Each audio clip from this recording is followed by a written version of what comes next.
Number 1. Inside the girl watching the car wreck, whose eyeballs have fallen into her belly. Outside the doorway, outside memory, where light is pouring through the knots in wood, toward the place where flames lick clouds, curly cues of blood on sheets patterned with flowers, the shudder noise of an analog memory. Child pouring a bag of ashes into the ocean. Woman with whispering ankles. These are the efforts of my thought, my smudge of hash on paper, the weirdness of dream encounters. This is my vector, my black box theater, the writing of the instant into the piece I deferred writing. The piece my mother deferred writing. We write this together. My mother encountered a man in her dreams on the beach at night. He was whispering, "Vanilla." She woke up. Then he killed himself. She was only dreaming on the actual night an actual man decided his life was no longer worth living. She was only dreaming. This was the second time they met.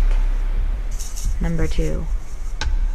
Waves, sand, a gunshot, vanilla, the beach at night, rum and blood alcohol, my mother dreaming, a little girl watching, light on the outside of a doorway, shutter noise, 20 years, a gunshot, a car wreck, a policeman, a family, 150 incidents of trauma, 2 women, jogging in the morning, a whisper in a dream.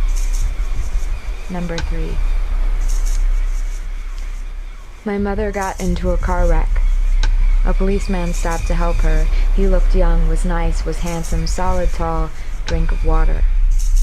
A couple weeks later, my mother woke up afraid. She had a strange dream. She was walking on a stormy beach down the street from her little home at night. The waves were crashing on the shore, over and over and over, and she saw a figure sitting by the shore, a small distance away. Even sitting down, the man looked tall, young, handsome features in the crashing darkness. Something in his hand flickered in the moonlight. He was whispering, "Vanilla, vanilla, vanilla."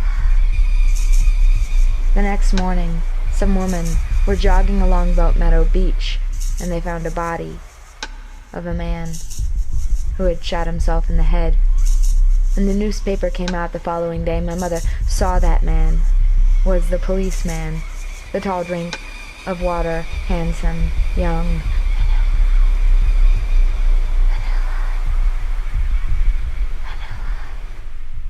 In her dream, he had whispered this over and over and over, and the waves crashed on the shore in the darkness where he was, alone.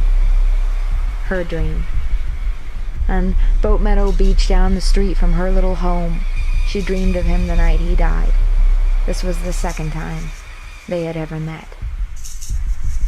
If we walk on the beach at night, we drag piles of sand back into the sheets with us, if we ever drag ourselves back into the sheets.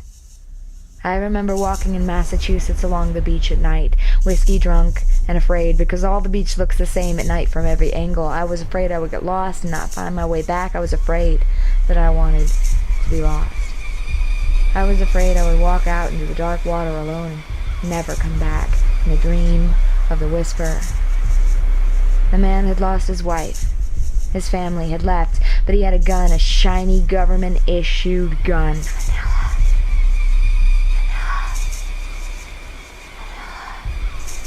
And it took just one shot.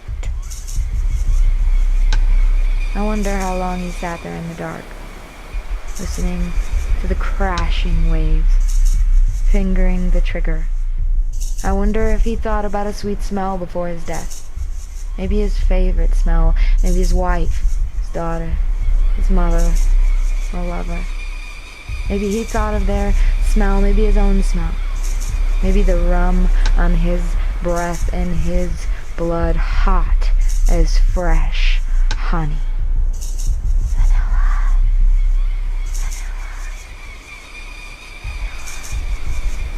as my mother stirred and kicked her sandy ankles in her dreams.